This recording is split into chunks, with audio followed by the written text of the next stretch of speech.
mga ka-RSP, narito na po ang inaabangang araw-araw ng mga gabay, patnubay, palala at prediksyon mula kay Master Hans Kuwang ngayong araw ng Monday, Lunes, August 26, 2024. Happy Monday! Simulan na natin!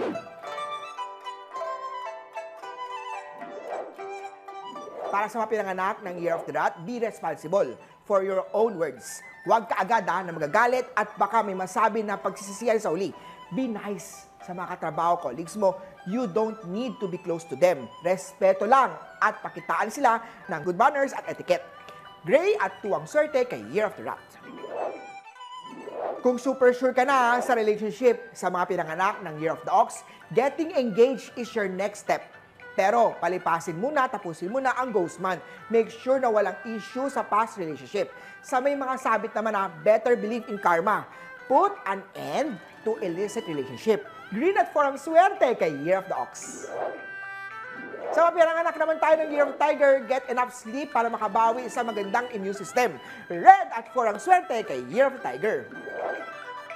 Sunod naman tayo sa mga Year of the Rabbit. A long engagement is better than whirlwind na mga romance and instant hiwalayan. Naku! Red at 7 ang swerte kay Year of the Rabbit. May positive outlook ka in spite of some problems sa trabaho sa mga pinanganak ng Dragon. Mag-ingat sa travel lalo na sa mga aalis papuntang abroad. Iwasan ang init ng ulo at make sure na kompleto ang mga travel documents. Orange at 1 ang swerte kay Year of the Dragon. Sa mga Year of the Snake naman tayo kung hindi pagkakakitaan, hindi siya importante at the moment. Ngunit kung ito ay mga laptop, computer o tablet, maaaring bilhin yan, makatulong yan sa trabaho. Purple at 2 ang swerte kay Year of the Snake. Ang mga Year of the Horse naman, hindi pa advisable na mag-conceive ng baby since the timing is not yet right. Consult the perfect date of conception sa possible date sa isang feng shui expert para ma-ensure natin na swerte ang mga baby. Green at 6 ang swerte kay Year of the Horse. Your job is your security as well. Mga Year of the Goat, medyo matumal ang kita sa mga home-based worker. So make sure na may ibang trabaho rin kayo na sasalo sa mga bayarin nyo. Gold at 4 ang swerte kay Year of the Goat. Kaya naman mga pinanganak ng Year of the Monkey, magkaroon ng regular day off at mamasyal. A change of scenery will do good sa'yo. Blue at 9 ang swerte kay Year of the Monkey.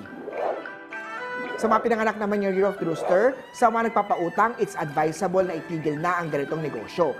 Magiging sanhi ito, lalo na pagkasira ng nakakarami. Hahawak ka lang ng malaking pera, ngunit hindi ka naman yayaman.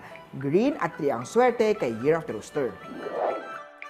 Para naman sa mga pinanganak ng Year of the Dog, have a health check-up, lalo na sa mga kababaihan na gustong magkaanak.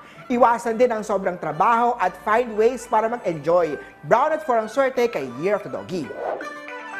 At sa mga pinanganak ng Year of the Pig naman huwag mahiyang ipaulit ang mga instruction na hindi mo naintindihan, lalo kung ito'y foreign language.